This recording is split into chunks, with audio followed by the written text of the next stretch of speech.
At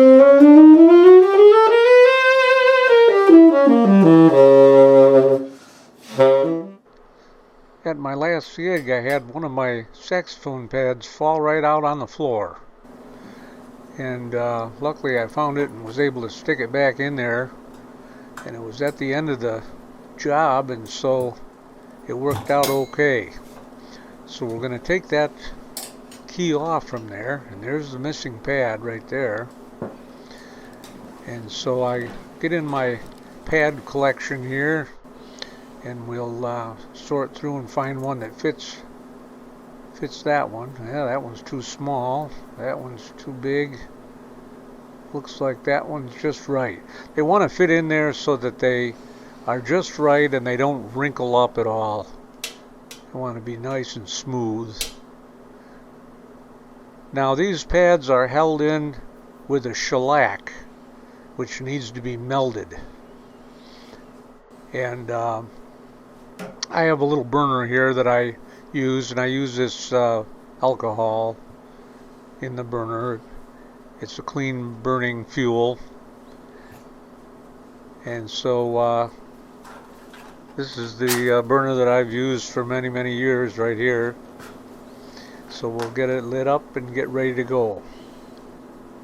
And this is the shellac, which you can order from a music repair supply company.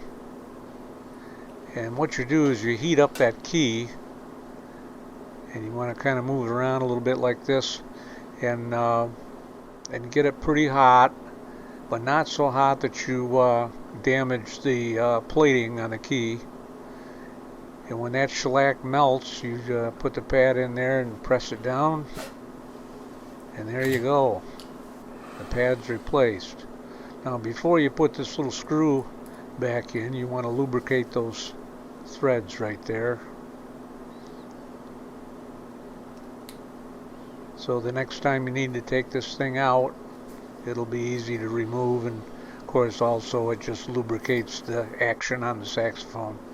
And then there's the spring right there. It's a flat spring, so I always check those, and that one needs to be tightened up just a little bit. And now we'll replace that key. And this was an easy pad to change because it just, that flat spring sets in that little cradle right there.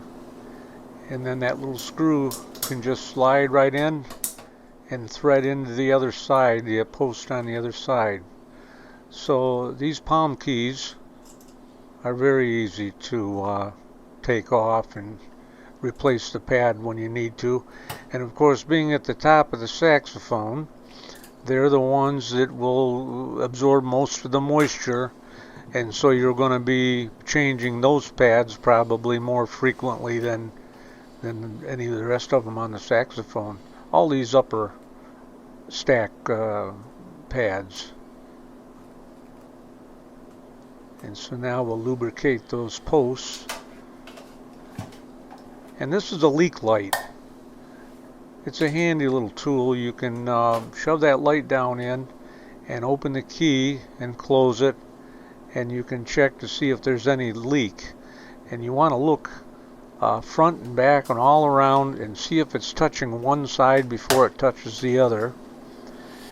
And if there's a little bit of a leak, like you can see it right there, I try to get that key level before I seat the pad, and try to get it as nice as you can. And so those are the tools that you can use to level this key right here. So you put it on the back side, press down on the front a little bit, and this is another kind of a tool you can use. Put it under the back side, and then just carefully press down with your thumb there, just a little bit. You're just barely bending that thing, but you can see how it sealed it right up. Now that pad is done. I'll press down on it and hold it for a little bit, and it gets a little ring in there as it seats the pad. So now I'll just check the rest of these palm keys, make sure they're all sealing perfectly.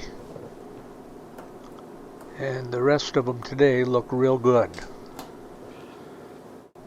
Now the saxophone has two stacks of keys.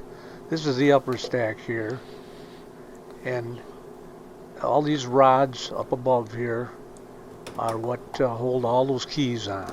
And this is the lower stack down below, and that's got a separate bunch of rods in the back there that hold those keys on.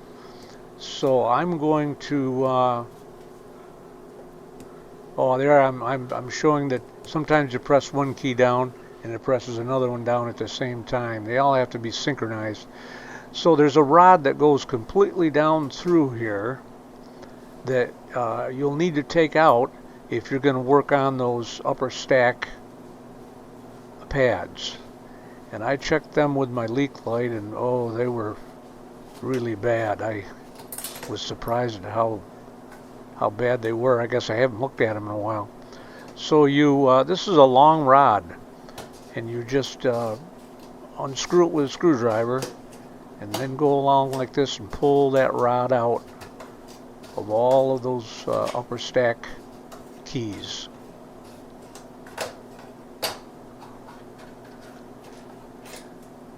I always put a towel down or something to lay that on so it doesn't get any foreign, any dirt or anything on it. Now you're going to start removing these keys, and before you do that, it might be a good idea to take a picture with your cell phone, because you get these things off from there, and if you're not real familiar with the saxophone and how it operates, it can really take some time to figure out how they all got back on there. But yeah, we'll just take them all off, and I kind of lay them where they go, and you can see some of those pads are really black. And there's the tone holes, and when they get like that, they're hard and brittle and dry, and they just won't seal. Now you can see that, yeah, on those pads there's rings where they've seated. Now the new pads, they're real smooth, see? But once you put them on there and they get seated, they'll have a ring that seals right around that tone hole. Now a lot of these keys have a pearl on the key, and so you want to check that before you start heating up that key so that you don't accidentally burn one of those pearls. There's a pearl, and okay, so I'm safe on that one. I can just heat this one up, and I stick a little needle in there, and as I'm heating I can pull that pad right out of there. There it goes. Alright, now we take the pads that we fit in there, and they're nice and snug, but not so much that they'll wrinkle up. They fit in there just perfectly. And there's the shellac. That's a little short piece there. So I'll heat it up, and then I'll take that piece out of there and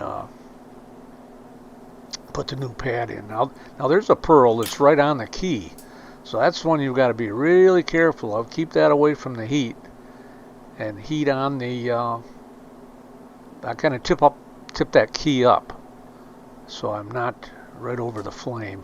There's another one.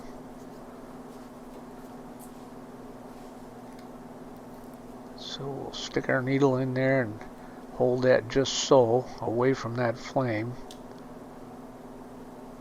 Alright, so we've got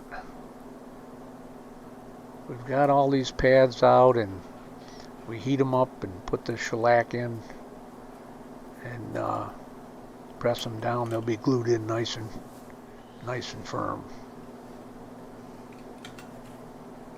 Now on each one of these keys, or on several of them, there'll be corks that are on there, and they are a real precise thickness. They have to be to regulate the saxophone so that the pads work together and seal on the tone holes. Now these are springs right here. These are needle springs that I'm checking just to make sure none of them are loose.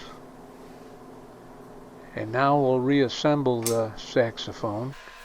And like I say, this is kind of tricky business. I do it in reverse order that I took them off.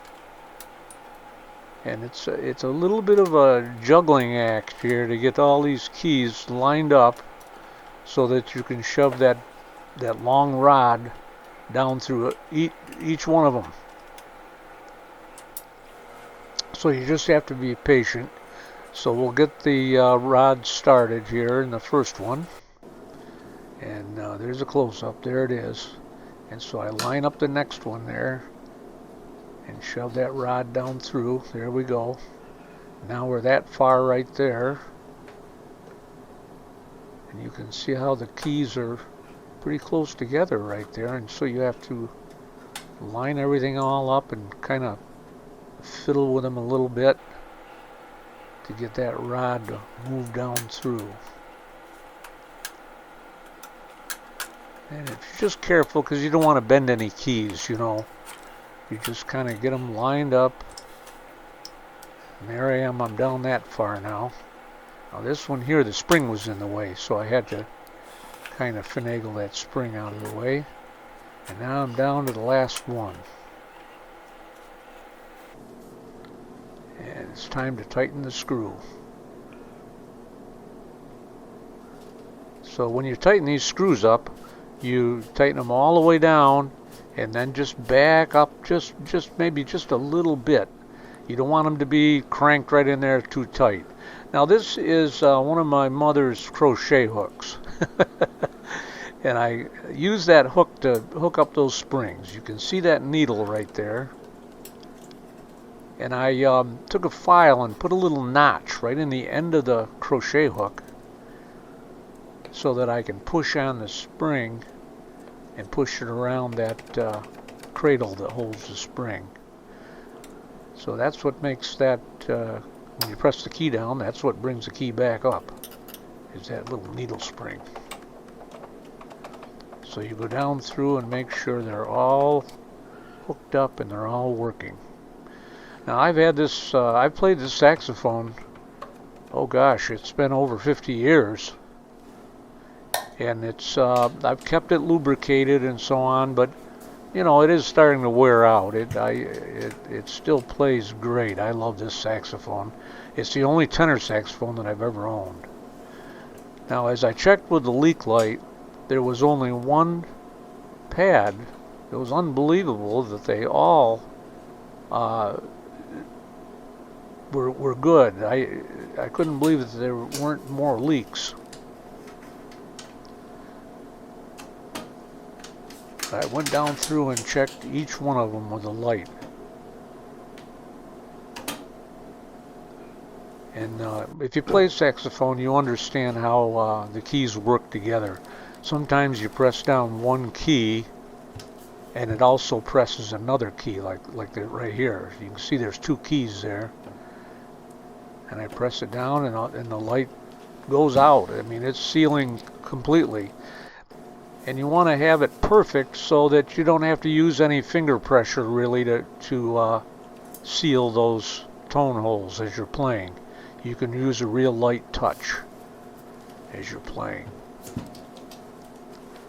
So we just go on down through there and check each one of those very carefully, and they're all good. They look real good.